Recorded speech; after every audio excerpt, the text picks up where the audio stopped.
Inilah dulur perkampungan di Jalan Grudo 2, Surabaya. Bisa kita saksikan sama-sama situasi perkampungan yang ukuran jalannya juga nggak terlalu lebar ya. Nah, ini rumah Pak Taufik dan Pak Ilham yang mana sekarang BDAM-nya diputus karena sudah 15 bulan tidak membayar. Apa sebabnya? Apa sih kesalahan mereka sehingga bisa sampai 15 bulan nggak bayar? Wah, diputus nih. Ya. Tadinya itu statusnya apa ini, Pak? Dulunya itu 3A, Pak. 3A.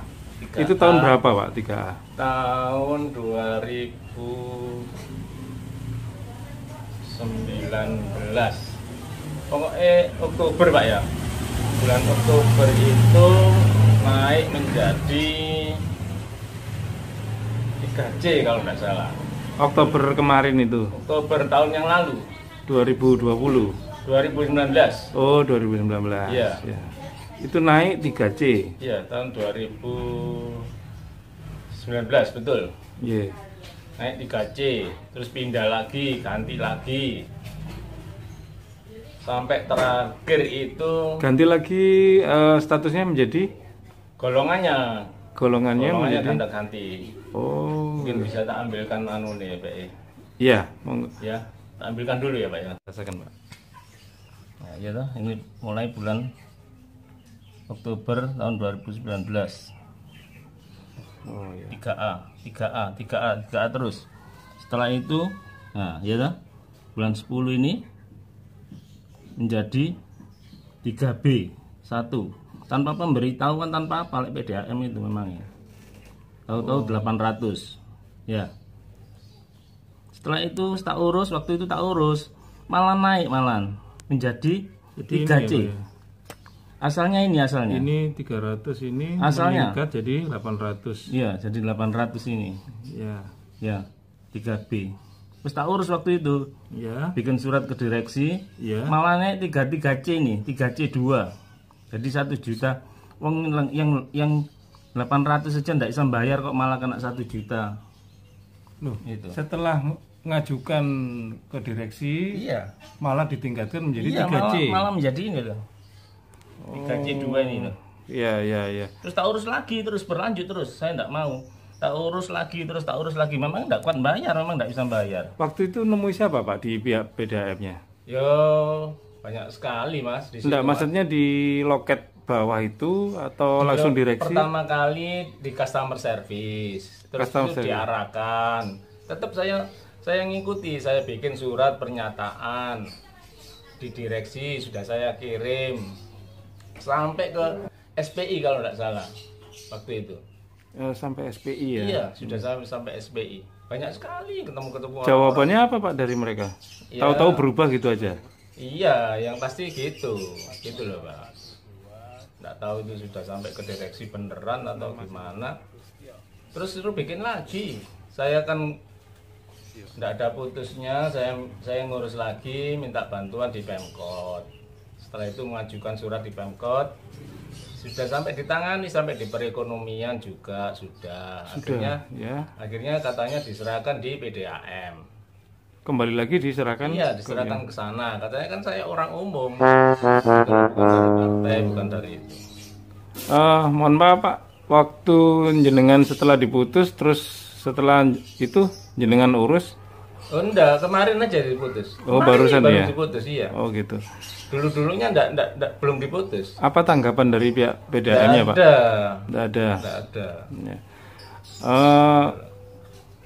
Kalau umpama ini nanti disuruh bikin surat, apa sudah dibuatkan, Pak? Saya itu sudah bikin surat ke direksi 2 kali.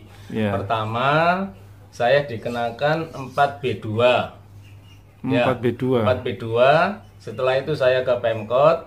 Pemkot saya disuruh ke PDAM. Ketemu waktu itu sama bagian humasnya, kalau tidak salah Bu Fitri.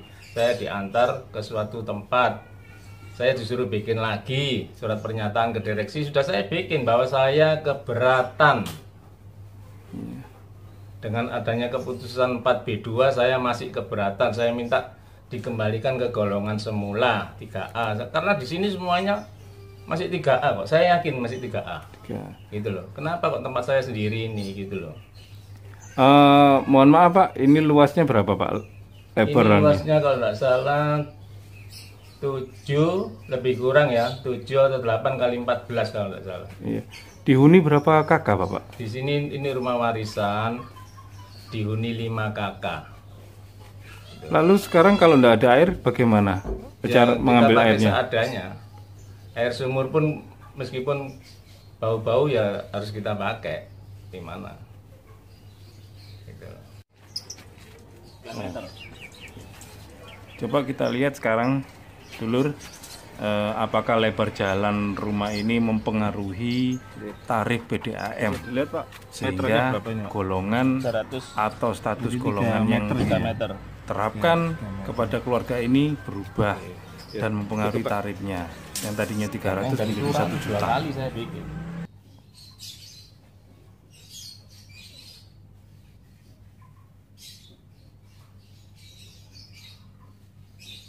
Apa Bu harapannya kepada pihak PDAM?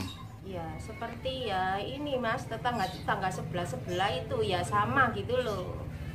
Nggak dikenakan tinggi gitu. Golongannya kembalikan. Iya.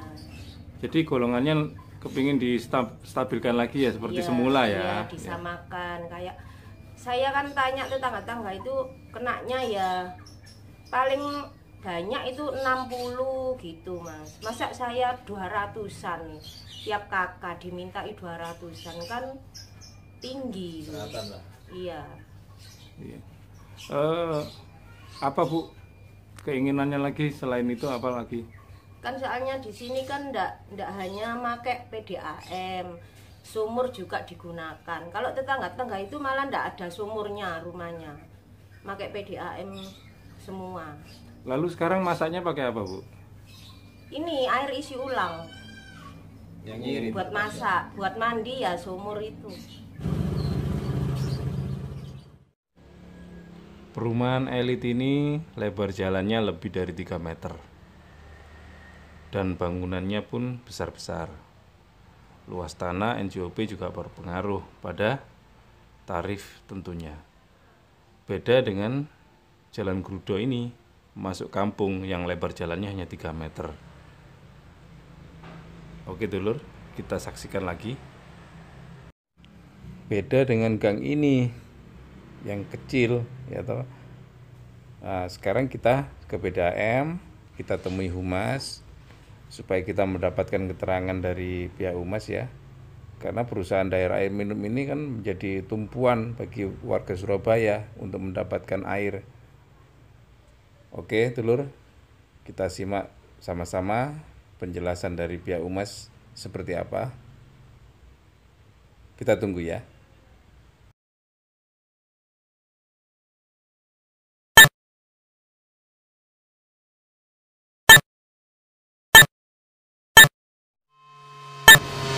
Assalamualaikum warahmatullahi wabarakatuh. Saya Dia Ayu Anggraeni akan menyampaikan klarifikasi atas keluhan pelanggan Bapak Agus Setio dengan alamat Jalan Grudo 2 nomor 25. Perlu kami sampaikan bahwa direksi telah meminta SPI atau Satuan Pengawas Internal untuk melakukan klarifikasi langsung kepada pelanggan. Hasil klarifikasi kepada pelanggan yaitu guna persil adalah rumah tangga yang ditempati 5 kakak dengan total 22 orang penghuni. Lebar jalan 3 meter, daya listrik 4.500, NJOP 285 juta, dan luas bangunan 103 meter persegi. Berdasarkan PP nomor 4 tahun 2008 tentang klasifikasi kelompok pelanggan air minum, persil tersebut telah memenuhi satu di antara kriteria kelompok tarif 4B, yaitu NJOP lebih dari sama dengan 250 juta, akan tetapi kurang dari 500 juta. Saat ini pelanggan tidak bisa menikmati layanan air PDAM karena telah dilakukan tutupan dinas pada tanggal 22 Januari 2021 karena pelanggan belum melakukan pembayaran selama 15 bulan atau sejak Oktober 2019. Perlu kami sampaikan bahwa dengan tagihan air PDAM sebesar Rp500.000 per bulan dengan 5 KK atau penghuni sejumlah 22 orang, maka biaya air per orang per bulan yaitu sebesar Rp22.000 atau setara dengan harga 1 galon air minum dalam kemasan. Saya kira itu yang bisa saya sampaikan. Terima kasih atas perhatiannya. Assalamualaikum warahmatullahi wabarakatuh. Nah, dulur, kita sudah simak sama-sama penjelasan dari Humas bahwasanya keluarga Pak Ilham, Pak Taufik ini dikenakan tarif 4B2 ini karena acuannya dari NJOP maupun tarif listrik ya. Padahal kalau kita simak sama-sama tarif listriknya per KK ini hanya 900.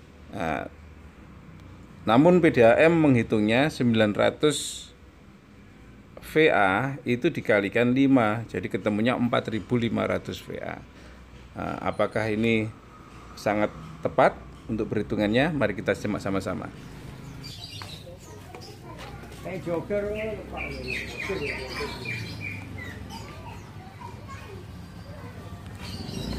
Tapi per bulan niku anu Pak nggih napa? 150 niku rata-rata nggih. Iya rata-rata 150. Niku mboten nate melonjak sampai 1 juta napa? Mboten nate nggih. Melonjak oleh nunggak niku. Nunggak. Nunggak iya. Nggih. Enten apa? Yen sewu Pak nggih. Pasang di iki. Pundi niki? Iki lho Mas. Amen menek lho. Nah, iki dek banyu iki. Oh, ini golongan 3A nih ya. Ah. Ini iki 3A kabeh iki. Aku Kon ngomong piro? Hah? Kon ngomong piro? 3C, 4B2. Macam-macam, Dek. Per bulan pinten kenging Pak? Niki sementara niki 31. Anu 31.000. Nggih. Nggih, per bulan ini. Ya, inilah fakta di lapangan, dulur. Tetangga Pak Ilham masih golongan 3C atau 3A itu tadi. Tarifnya per bulan masih di angka di bawah 50, ada yang di bawah 100 Tidak nekat ngene penulan. per bulan. Nggih. PBB ini Pak pinten? 150-an. Nggih. Iya kene Rumah lama nih termasuk ya. padha kabeh iki padha. Rumah tinggalan. Pemukiman di sekitar wilayah ini bisa kita simak sama-sama dulur bahwasanya mereka ada di strata ekonomi standar ya, artinya bukan termasuk perumahan mewah yang seperti yang dimaksud oleh pihak PDAM, kecuali Jalan Kartini ini. Nah, posisi Jalan Kartini ini rata-rata perumahannya besar dan mewah. Sedangkan Jalan Grudo itu ada di balik bangunan ini, sedulur. Tarif PDAM yang dimaksud adalah tarif perumahan mewah yang seperti ini. Lah kalau itu diterapkan kepada keluarga Pak Ilham dengan kondisi yang seperti itu ekonominya, apakah sedulur juga setuju? Nah, kita perlu statement dari anggota dewan. Kita tunggu dulu.